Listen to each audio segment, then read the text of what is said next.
Dostałem już od Was niejedno pytanie. Jakim sprzętem nagrywam, z czego korzystam na co dzień, w czym noszę swój sprzęt? I postanowiłem w końcu na te pytania odpowiedzieć, z nadzieją, że komuś z Was tym filmem pomogę w dobraniu najlepszego sprzętu dla siebie. Długo szukałem plecaka, który pozwoli zabrać mi ze sobą większość swojego sprzętu na zlecenia wideo albo do nagrywania filmów na YouTube w plenerze. Od około pół roku używam Peak Design Everyday Backpack V2 30 litrów i pokażę Wam, jak dużo potrafi on zmieścić i dlaczego jest idealny dla mnie. To, co widać, to mniej więcej taki set, jaki zabieram na typowy dzień nagraniowy. Must have, jeśli chodzi o nagrania na YouTube, nagrania bardziej vlogowe lub zdjęcia, na przykład nocne, gdzie muszę unieruchomić aparat, to Gorilla Pod 3K, który utrzymuje do 3 kg. Zanim zacznę opowiadać o całym sprzęcie, który mieści się w moim plecaku, pamiętajcie, że linki do najkorzystniejszych aukcji zostawiam Wam w opisie do tego filmu. Wracając do Gorilli, ja go troszkę przerobiłem, ponieważ na tą szybką złączkę zamontowałem adapter na Arca Swiss. Przyspiesza mi to nagrywanie, jeśli chcę sobie przepiąć szybko kamerę z Gorilla Poda na gimbala. Mieści się on z jednej strony plecaka, w jednej kieszeni, która jest tutaj rozciągliwa, no i zabezpieczam sobie spokojnie paskiem. Nie zdarzyło mi się jeszcze, aby ten Gorilla Pod stąd wypadł. Z drugiej strony mam DJI RSC2. Ja wiem, że staruszek, ale po co zmieniać, jak działa. O, w tej kieszeni tak samo ze statywem dopinanym. Zabezpieczony oczywiście jest paskiem. Mam tu jeszcze linkę z tym systemem Quick Release od Peak Design. Można tu i przypiąć sobie klucze na przykład i mieć do szybkiego dostępu z kieszeni, ale ja tutaj nic więcej nie noszę oprócz właśnie gimbala.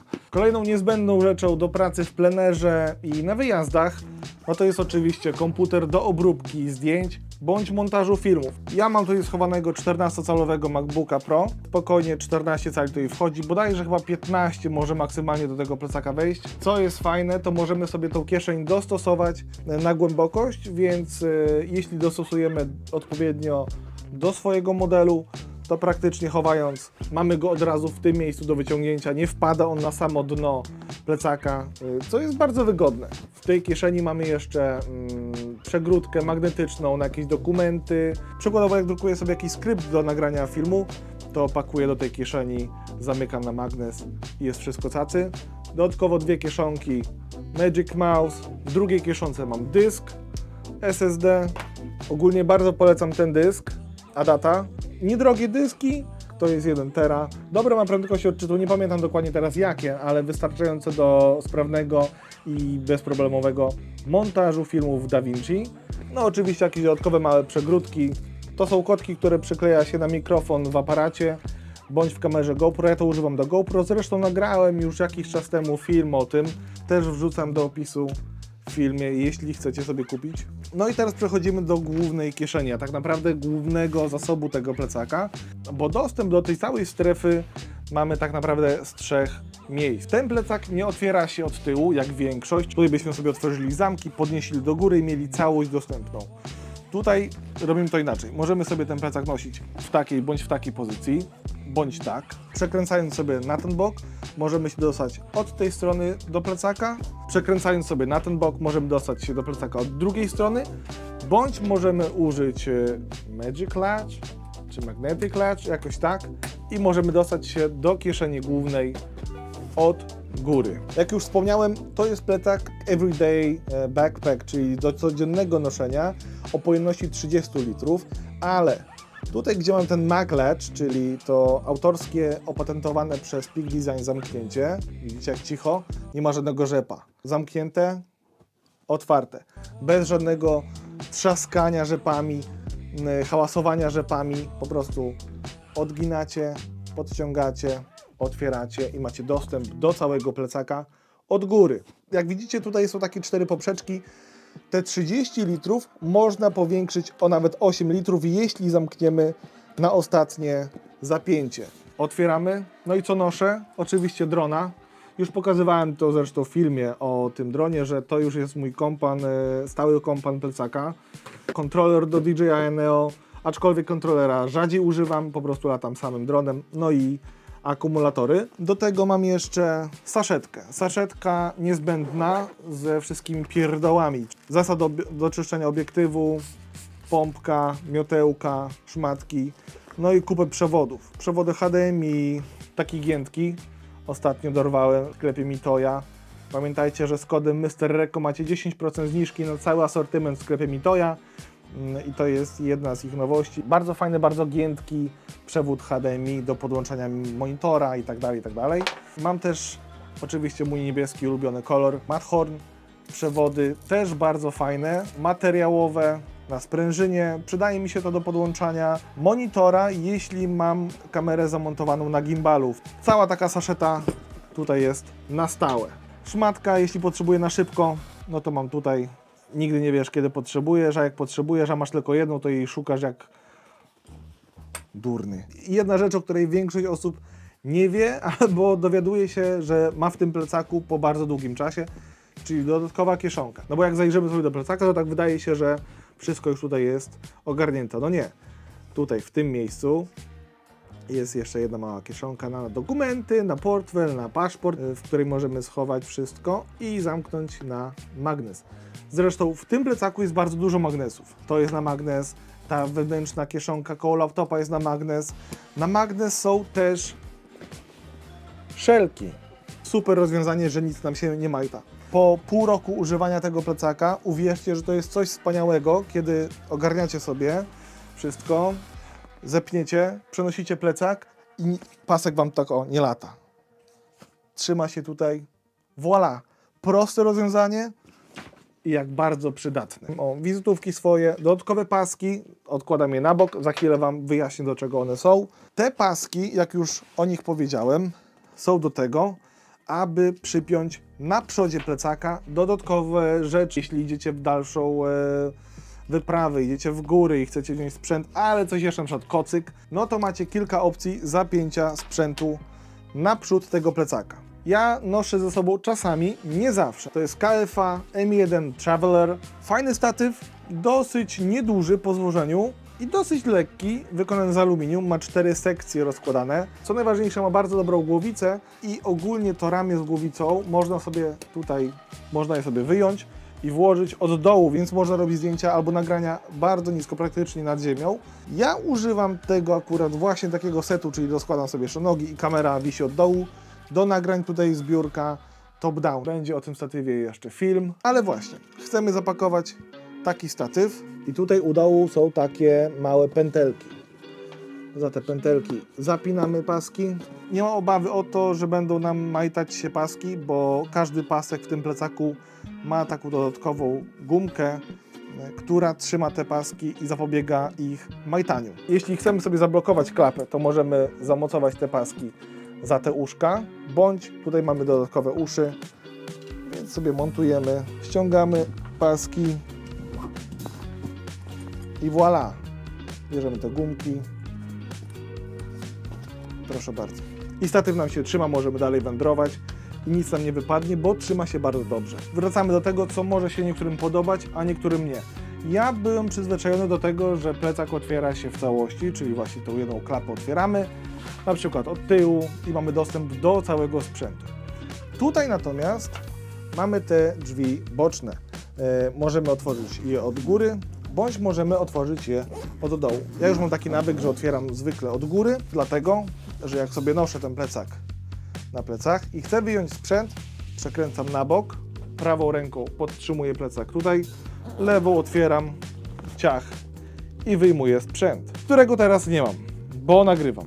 Fajne rozwiązanie i ja się do niego przyzwyczaiłem bardzo szybko. Tak jak mówię, obawiałem się, ale przyzwyczaiłem się, nie wiem, tydzień czasu i po tygodniu czasu już człowiek pamięta, gdzie co ma i z której strony musi otwierać plecak, aby dotrzeć do tego sprzętu, który od razu potrzebuje. Z tej strony zawsze mam włożoną kamerę, włożony mam obiektyw, u dołu mam dostęp do filtra VND.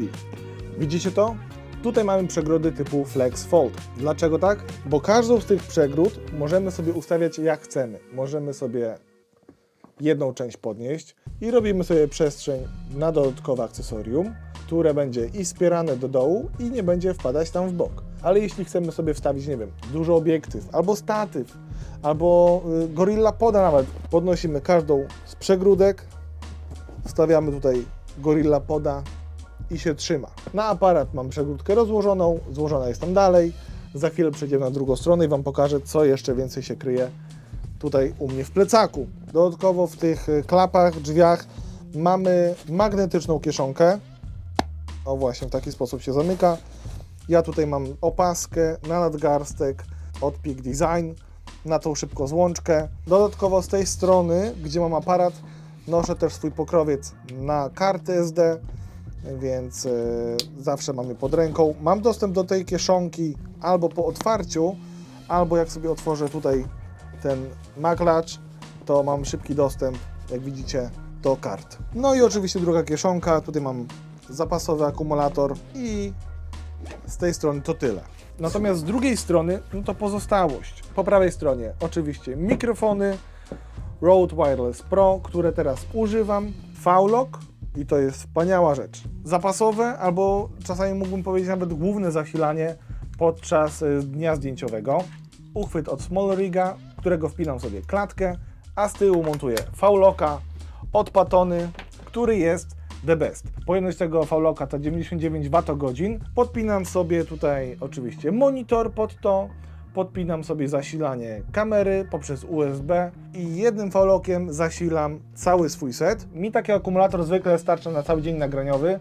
No wiadomo, że nie jest to non-stop nagrywanie przez, nie wiem, 8-12 godzin. Ładuje się z mocą 100 W, więc jeśli macie stację zasilania na przykład albo jakąś mocną ładowarkę, bardzo szybko naładujecie z powrotem ten akumulator tego V-Locka i działacie dalej. Dodatkowe rzeczy, no to tak, zapasowo noszę ze sobą mikrofon nakamerowy Deity, jest monitor i akumulator do monitora. Zarówno monitor, jak i akumulator są od firmy Patona. To jest NPF 750, który dodatkowo może być ładowany poprzez USB-C. Akurat jego używam do zasilania monitora, jeśli nie używam V-Locka. Fajne jest to, że ten monitor może być zasilany poprzez NPF-y oraz LPE. Mały, lekki, 5-calowy monitor dotykowy, bardzo przydatna rzecz. I ostatnie rzeczy, jakie tutaj mam, to uchwyty do klatki. Uchwyt boczny na NATO-Rail i tak samo uchwyt górny, też od Sirui NATO-Rail. Uchwyt do monitora, niezbędna rzecz, żeby ten monitor zamontować oczywiście. Jakieś dodatkowe badziewie do gimbala, stopkę od Arki, przydatna jeśli chcę nagrać pionowy format bez kropowania materiału, więc sobie wtedy montuję z boku klatki i montuję kamerę bokiem. No i tutaj mam płytkę do gimbala, żeby zamontować kamerę i przewód, aby tą kamerą sterować z poziomu gimbala. To tak naprawdę wszystko, co mieści się w tym plecaku, więc trochę tego jest. Ważną rzeczą, o której jeszcze nie wspomniałem, to to, że te zamki można zabezpieczać przed ewentualnymi kradzieżami. Byłem też na wakacjach w Grecji, no i jeśli chodziłem w mieście, zawsze się zabezpieczałem w taki sposób, że sobie odpinałem ten zamek i przy każdym zamku jest taka pętelka. Czy to od góry, czy to od dołu, możemy sobie odbezpieczyć suwak. Przepleść możemy sobie ten materiał przez pętelkę, założyć z powrotem i już suwak jest zabezpieczony przed ewentualnym otwarciem. O przecięcie materiału, no nie mamy się co bać, bo jest to bardzo wytrzymały materiał, wodoodporny, cały plecak jest wodoodporny, tak samo wodoodporne są zamki. Nawet kieszenie, słuchajcie, te otwarte po bokach są przystosowane do tego, że jeśli nam napada tutaj jakakolwiek woda, to tędy na dole nam ona wypłynie, więc nic nam tutaj nie skiśnie, nie będzie się moczyło w nieskończoność. Wzmocniony materiał na dole. Jedyny minus, jaki widzę po tych 6 miesiącach używania, no to ten czarny kolor, to nie jest farba, bo to jest jakoś inaczej nakładane, troszkę się ściera. Ściera się tutaj na tych elementach, które mają styczność metal z metalem, ale widać to bardziej właśnie na zamkach u dołu, gdzie ten plecak się stawia bardzo często na podłodze i ta farba troszkę nam z tych suwaczków schodzi. Aczkolwiek i tak na pół roku używania, ciężkiego używania tego praktycznie codziennie, tego plecaka, to i tak ten plecak jest w bardzo dobrym stanie. A, jeszcze dwie fajne rzeczy. Tutaj mamy szczelinę, więc możemy sobie ten plecak założyć na walizkę, na rączkę i może ten plecak nam jechać na walizce, jeśli wędrujemy, nie wiem, po lotnisku czy gdziekolwiek indziej. To jedna kwestia. A druga kwestia to pas biodrowy, który możemy sobie dokupić do tego plecaka. Mamy takie miejsce z dodatkową gumką. Przekładamy sobie ten pas biodrowy tędy. Ustawiamy na środku wszystko. I teraz, jeśli idziemy na dalszą wyprawę, to zakładamy plecak. Zapinamy w taki sposób, nie na klik, tylko wsuwamy i gotowe. Mamy pas biodrowy zamontowany. To jest właśnie Peak Design Everyday Backpack V2 30 litrów, czyli plecak, który mieści cały mój sprzęt, cały mój szpej, jako jeden z nielicznych. I co dla mnie równie ważne, oprócz wygody, która jest na najwyższym poziomie, ten plecak jest również bardzo estetyczny. Tak jak wspomniałem, linki do wszystkich sprzętów, których sam używam, zostawiam w opisie do tego filmu. O części tych produktów filmy są na kanale, również je załączam w opisie do tego filmu. Jeśli macie jakieś pytania, to jak zawsze sekcja komentarzy jest do Waszej dyspozycji. Z mojej strony to wszystko. Dzięki za oglądanie i do następnego.